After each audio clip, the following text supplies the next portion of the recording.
ide lama kita ya untuk memberikan pencerahan kepada masyarakat terkait dengan tren yang sudah kita alami bersama mungkin dalam 3 sampai 5 tahun terakhir ini terkait tren bahwa data itu menjadi sangat penting ya bagi kehidupan kita, dan semua perusahaan kemudian institusi pemerintah itu juga sangat tergantung kepada data.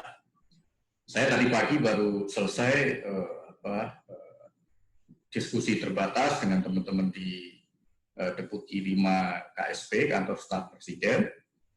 Itu juga beberapa teman-teman dari Kemendagri, dari Menko Polhukam, kemudian dari gugus tugas dan macam-macam, itu juga sangat menggantungkan semua kebijakan penanganan COVID ini juga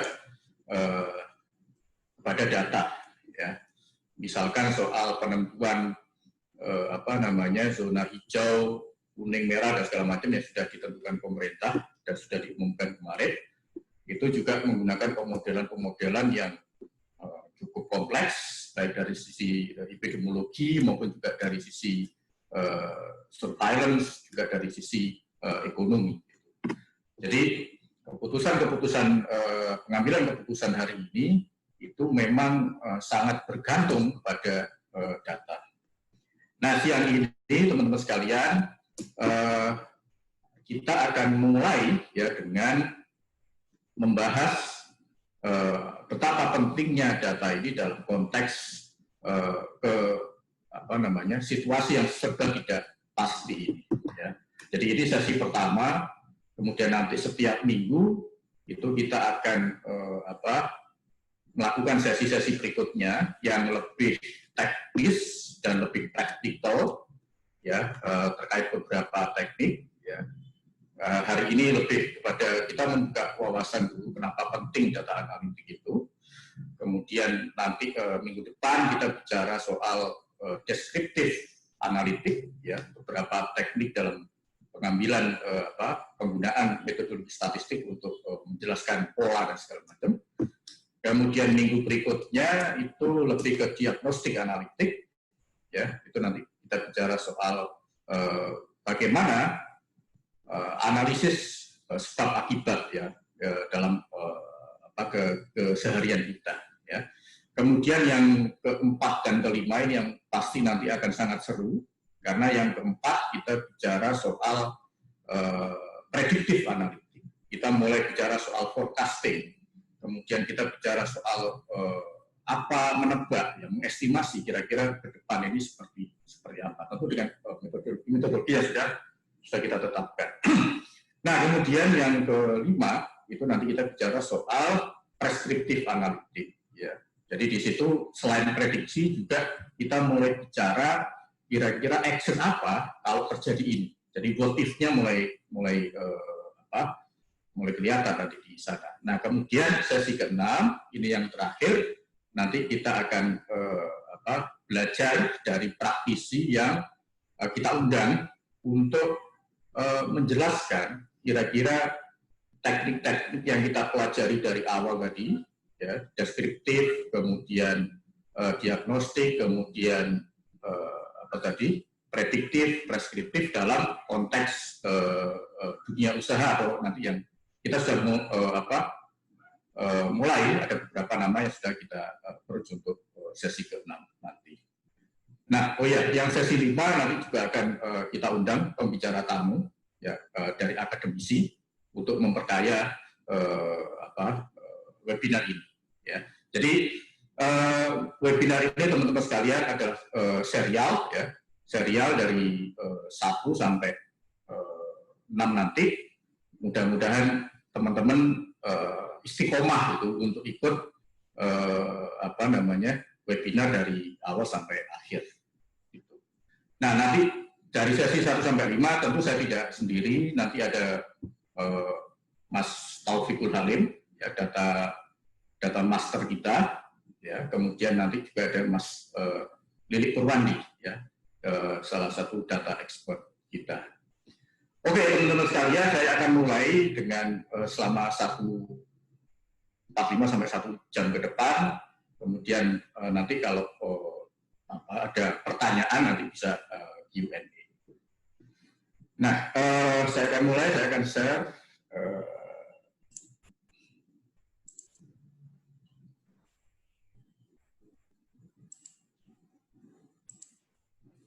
Oke, ya. Jadi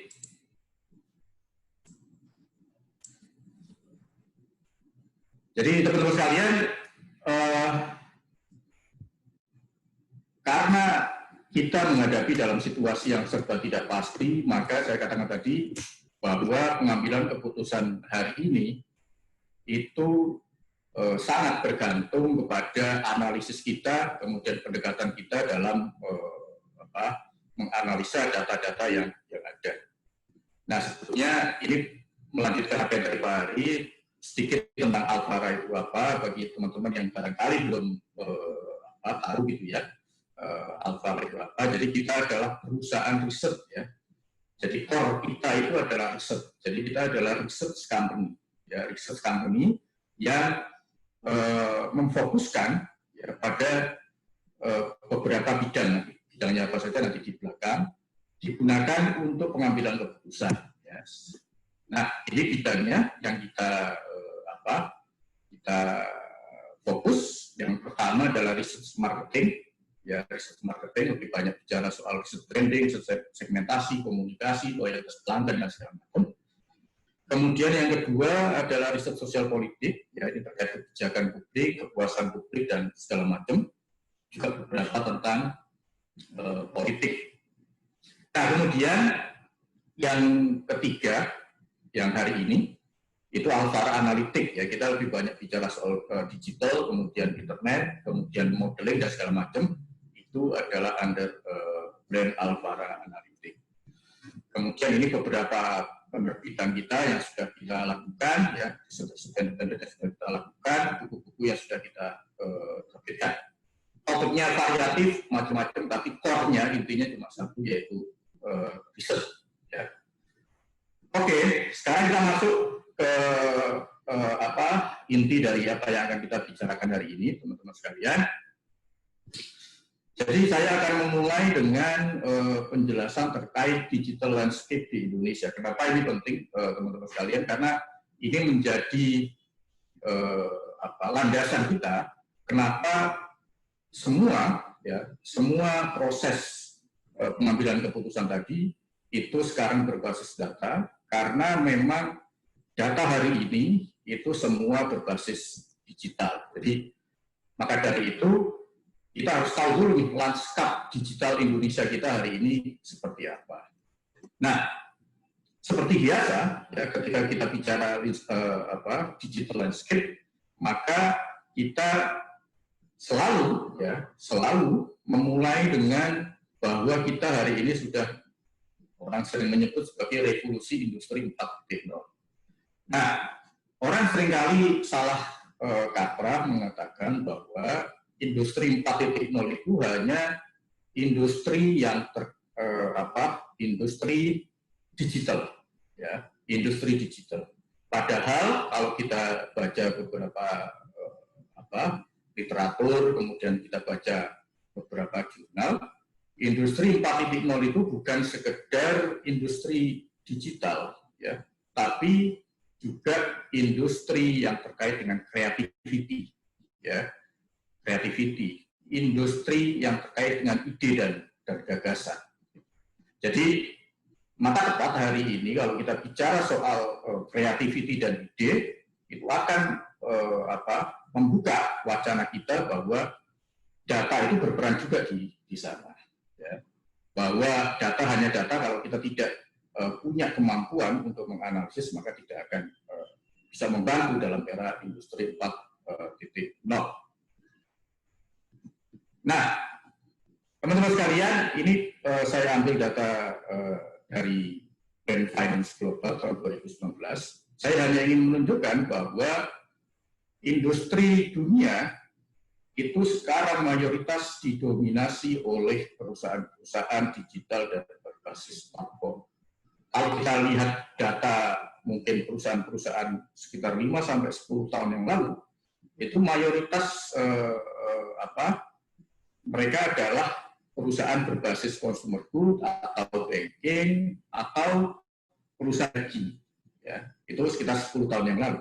Nah tapi hari ini ya sejak mungkin 5 tahun lalu perusahaan-perusahaan berbasis IT dan platform itu sudah mendominasi 10 perusahaan global di dunia. Ya dulu ada Apple, ada Google, kemudian Amazon, kemudian ada Microsoft, Samsung dan segala macam. Perusahaan-perusahaan consumer good sudah mulai keluar dari 10 besar. Dulu kita mengenal ada Coca-Cola yang secara rutin selalu di 2 atau 3 besar. Kemudian dulu ada Unilever juga. Terus kemudian dulu ada GE, ya GE itu juga perusahaan yang secara terus-menerus mendominasi 10 perusahaan besar di dunia. Tapi hari ini perusahaan-perusahaan itu mulai bergeser ke di luar 10 besar. Nah, bagaimana dengan konteks Indonesia, ya teman-teman sekalian? Kalau kita lihat, ya perusahaan-perusahaan yang berbasis keuangan, kemudian consumer good, ya kemudian ya digital dan rokok ya kalau kita bicara, itu masih mendominasi. Ya, jadi perusahaan-perusahaan berbasis consumer good dan finance keuangan itu masih sangat mendominasi ya perusahaan-perusahaan top, ya perusahaan-perusahaan besar di Indonesia. Nah, cuma kita lihat ada satu perusahaan yang valuasinya itu sudah mulai masuk berbasis platform yaitu Gojek, ya itu sudah masuk dalam 10 perusahaan most valuable company di Indonesia. Ya.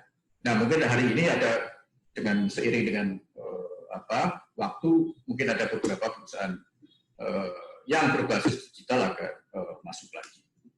Ya.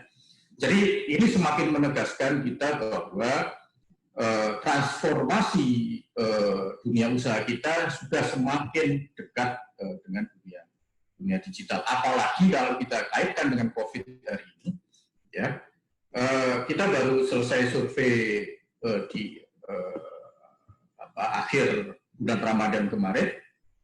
Itu ada temuan yang menarik juga bahwa hampir semua, ya 43% masyarakat kita untuk memenuhi kebutuhan Lebaran itu melalui online ya belanjanya. Ya. Kemudian yang kedua sekitar 42% ya itu tetap masih menggunakan pasar tradisional atau pasar konvensional. Jadi kalau kita lihat COVID-19 ini ya itu mempercepat transformasi dunia usaha kita, bisnis kita semakin lebih digitalized. Ya. Nah, ketika kita bicara dunia digital dan industri 4.0, maka tentu kita harus bicara soal pilar, ya, teknologi pilar yang membackup industri 4.0 ini. Ya. Nah, di situ ada IoT, ada AI, ada artificial intelligence, material, sampai ke yang ke atas machine learning. Nah, kita akan fokus nanti pembicaraan kita kepada yang ini, ya, big data ini, dan mungkin nanti di akhir di yang sesi kelima itu kita akan bicara soal machine learning juga, singgung soal prescriptive analitik. Ya. Jadi poinnya adalah teman-teman sekalian, revolusi industri 4 ini merubah semua tatanan kita, merubah semua gaya hidup kita yang sebetulnya awalnya adalah berbasis offline menjadi online. Tentu offline tidak habis 100%, tapi kita harus mulai mengkombinasikan antara dunia offline dan dunia online. Nah, ketika kita bicara big data, ini barangkali teman-teman juga sudah sangat paham ya bahwa ketika kita bicara big data, maka kita bicara soal tiga syarat ya, yang kita sebut sering pakar-pakar sebut sebagai 3V, ya, bahwa data itu disebut big data kalau memenuhi 3 syarat ini. Yang pertama adalah volume, jadi datanya besar, ya, dari berbagai sumber, apakah itu terkait transaksi bisnis, atau kalau di industri perbankan transaksi keuangan, Kalau di industri telekomunikasi ya soal percakapan, ya, volume percakapan, atau juga perilaku manusia. Makanya beberapa analisis, katakanlah di sosial media, ya, melakukan analisis terkait percakapan di sosial media itu adalah salah satu contoh bagaimana volume data yang sangat besar digunakan untuk memprediksi perilaku manusia. Ya. Kemudian yang kedua adalah velocity, ya, yaitu aliran data itu cepat, ya, aliran datanya cepat. Nah, itu sampai kalau X-realnya itu real time, jadi data itu secara terus-menerus berubah, ya, berubah. Dan kalau kita kaitkan dengan situasi hari ini, ya itu sangat relevan karena hari ini orang percakapan di sosial media, ya, kita bisa hitung berapa banyak, ya, berapa cepat, ya, setiap detik itu berubah secara terus-menerus. Kemudian yang ketiga itu adalah variety, jadi variasi datanya beragam, baik yang data terstruktur, ya, yang berupa angka-angka itu, maupun juga data yang tidak terstruktur. Nah, data tidak terstruktur itu maksudnya kayak data teks. Misalkan percakapan di sosial media itu kan tidak terstruktur, ya, karena berupa teks kita perlu kodifikasi, perlu disiapkan datanya, strukturnya harus dibenerin dulu baru kita bisa analisis. Jadi tiga syarat inilah kita bicara data itu baru bisa disebut sebagai big data. Nah, banyak orang juga yang salah kaprah juga mengatakan bahwa big data itu selalu terkait dengan data online, ya. Padahal kalau kita lihat lebih jauh, tidak selalu. Banyak juga data-data offline yang juga masuk dalam ukuran big data, ya. Misalkan kayak transaksi keuangan di perbankan, ya. Terus kemudian juga database di perusahaan-perusahaan infrastruktur, kemudian di perusahaan-perusahaan otomotif itu juga masuk dalam kategori big data. Nah, karena itu dalam karena semakin banyak data yang kita analisis, ya, big data menjadi tren, maka kita memerlukan apa yang kita sebut sebagai profesi baru. Kita perlu tools atau juga perlu expert di bidang big data. Nah, makanya kalau kita lihat orang yang punya kapasitas untuk melakukan analisis analitik terhadap data yang sedemikian besar, kita sebut sebagai data scientist. Ya. Nah, data scientist itu sebetulnya, ya, mensyaratkan orang tersebut harus punya tiga keahlian. Yang pertama adalah tentu saja karena terkait data, seseorang harus punya kemampuan math and statistik, punya kemampuan matematika dan statistik. Syarat kedua adalah dia memahami yang disebut sebagai computer science atau dia ahli IT. Ahli IT. Kemudian syarat yang ketiga, dia harus punya pemahaman terkait business knowledge atau domain. Domain itu artinya subjeknya apa. Kalau subjeknya tentang bisnis, maka dia harus punya pemahaman tentang bisnis. Kalau dia domainnya adalah industri farmasi, maka dia harus punya pemahaman terkait dunia farmasi. Jadi tiga inilah yang harus dimiliki oleh seorang data scientist. Kalau dia hanya punya matematika, keahlian matematika, statistik, dan business knowledge, maka dia hanya bisa disebut sebagai traditional research. Ya. Kalau dia hanya punya pemahaman computer science, IT, dan business knowledge, maka dia masuknya sebagai hanya sekedar software development. Kalau dia hanya punya keahlian matematika, statistik, dan computer science, maka dia hanya bisa disebut sebagai machine learning. Tapi kalau dia punya keahlian 3, ya, math and statistik, computer science, IT, dan juga business knowledge, maka dia disebut sebagai seorang data scientist. Ya.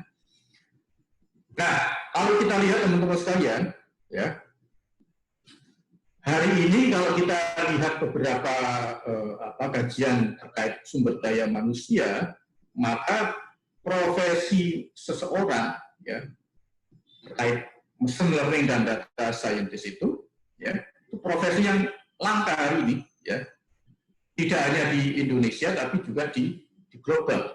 Ya. Kenapa? Ya karena kalau kita lihat demand-nya besar sekali. Ya, demand-nya besar sekali. Sementara talent supply-nya itu sangat kecil. Ya. Dalam konteks Indonesia saja, kalau kita lihat beberapa kampus yang sudah ada jurusan, ya, atau departemen yang membuka data science masih sangat jarang. Ya. Paling banyak itu course atau webinar kayak semacam ini atau komunitas-komunitas yang berbasis data science itu sudah cukup banyak. Tapi perusahaan-perusahaan kampus-kampus formal yang belajar tentang data science itu masih sangat sedikit.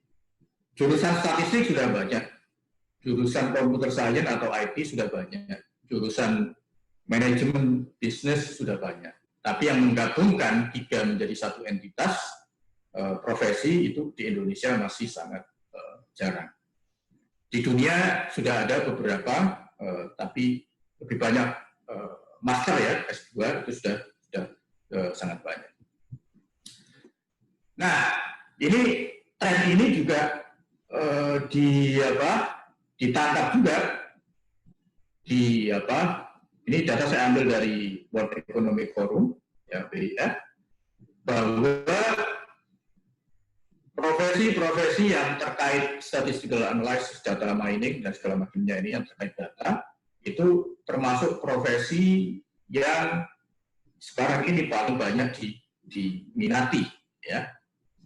Kemudian dari LinkedIn juga sama, ya. Dari LinkedIn kita bisa lihat profesi yang paling mahal hari ini, ya, itu adalah data scientist di situ, ya. Jadi teman-teman yang masuk kategori ini pasti gajinya besar-besar, ya, baik di perusahaan ini. Jadi data scientist ini ada tidak hanya di perusahaan digital juga, tapi di perusahaan-perusahaan consumer good itu juga sudah mulai banyak juga. Ya. Jadi dulu ada transformasi pertama marketing research atau customer research, kemudian 5 tahun lalu bergeser jadi customer insight. Nah sekarang sudah bergeser lagi menjadi data science. Ya. Jadi ini penting buat teman-teman sekalian untuk melihat kira-kira profesi ke depan yang paling diminati oleh masyarakat, oleh talent yang ada di Indonesia seperti apa. Nah, kalau kita bicara big data, ini beberapa contoh, ya, beberapa contoh aplikasi dari data analitik yang sudah ada, ya. Di hampir sektor itu sudah sangat besar, ya. Misalkan di travel, ya, yang paling nyata adalah dynamic pricing. Ya, kalau kita buka platform travel, ya, tiket, kita bisa lihat kapan setiap hari, ya, harga itu bergejolak. Jadi valuasi datanya itu naik turun, ya, naik turun. Di hari apa misalkan naik, di hari apa itu turun, ya. Maka beberapa, misalkan kalau kita amati beberapa teman yang mengkaji, setiap hari Selasa itu biasanya harga naik, ya. Tapi hari Sabtu itu biasanya harga paling rendah, gitu, ya, harga pesawat, ya, tiket pesawat. Kemudian yang paling banyak juga sudah dilakukan adalah di industri yang terkait dengan dunia marketing, ya, untuk predicting lifetime customer, ya, kemudian untuk cross selling, upselling. Jadi Misalkan saya pengguna kartu kredit tertentu, kemudian dia menganalisis ya, penggunaan kartu kredit saya itu untuk apa saja, maka dia ketika menawarkan untuk cross-selling layanan yang lain atau upselling dia menjual menawarkan produk yang lain, maka produk yang dia tawarkan itu cocok dengan perilaku saya belanja, ya. Sehingga cross-selling dan upselling-nya itu lebih tepat sasaran. Kemudian di bidang sosial media itu sudah banyak kita bahas di beberapa tempat ya, untuk digital marketing ya. Jadi dia mengevaluasi perilaku penggunaan digital media kita gimana, sosial media kita apa, kemudian iklan yang masuk ke kita itu custom sesuai dengan perilaku kita di dunia digital. Makanya kalau kita lihat saya di handphone saya, kemudian di handphone teman-teman, pasti iklan yang masuk itu beda-beda, ya. Meskipun websitenya sama, tapi iklan yang masuk itu beda-beda. Kemudian yang juga di industri automatization itu juga hari-hari ini sangat banyak, ya. Misalkan soal mobil self-driving car, ya, Google, kemudian beberapa Tesla dan segala macam itu sudah mulai. Kemudian ada drone, ada pilot, ya, yang fly by wire itu kan pilotnya otomatis dan seterusnya. Ya. Kemudian juga terkait industri keuangan itu juga sangat banyak terkait kredit dan insurance, ya. Untuk claim prediction dilihat track record-nya, usianya, terus kemudian perilaku kesehatannya dan segala macam, maka kita bisa predik kira-kira dia akan klaim itu di tahun berapa untuk evaluasi resiko dan segala macam. Kemudian di dunia kesehatan itu juga sudah sangat banyak digunakan ya untuk prediksi orang ini sakit apa, resiko kesehatan ya. Itu seperti apa, Anda punya risiko jantung berapa, risiko diabetes bagaimana, dengan melihat perilaku pola konsumsi kita. Ya. Jadi sudah sangat banyak ya aplikasi dari big data yang kita lihat hari ini. Sebagai contoh, saya kasih contoh sedikit saja. Misalkan semua orang tahu pasti Angelina Jolie ya pemeran Maleficent itu. Jadi dia tahun 2013 itu dia melakukan operasi pengangkatan payudaranya, karena berdasarkan analisis dia ya dan dokternya itu 87% dia terkena kanker. Maka dia memutuskan untuk mengangkat payudara. Nah, di dunia kesehatan sudah kayak begitu. Kemudian ada satu lagi yang ini yang real doll ya, sex bot yang berbasis AI pertama di dunia. Dan juga ada, mungkin teman-teman juga sudah pernah mendengar Sophia ya, itu robot humanoid pertama di dunia yang dibuat oleh perusahaan Hongkong yang sudah mendapatkan warga kenegaraan. Ya, dia Sophia ini adalah humanoid, ya, robot yang bisa berpikir, merespon, bicara dan segala macam, yang mendapatkan status kewarganegaraan.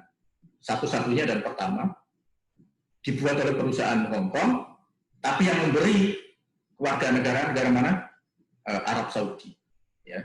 Dia sudah pernah dibawa ke Indonesia, sudah pernah berdialog juga dengan Menteri pariwisata, Menteri siapa lagi, Menristek dan seterusnya, ya, sudah berkeliling dunia, gitu, ya. Oke, nah tadi wacana soal betapa dunia digital kita sudah sangat begitu kompleksnya sehingga mau tidak mau kita harus masuk ke dalamnya.